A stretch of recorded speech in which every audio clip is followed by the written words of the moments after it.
Assalamualaikum warahmatullahi wabarakatuh. Madayaw mayong adlaw kaninyong tanan. Magandang araw sa inyong lahat.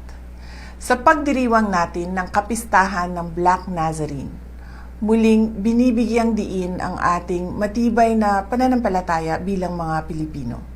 Ang debosyon sa Black Nazarene ay nagpapaalala sa atin ng walang kapantay na pag-ibig, sakripisyo at pagpapakumbaba ni Jesus para sa sangkatauhan.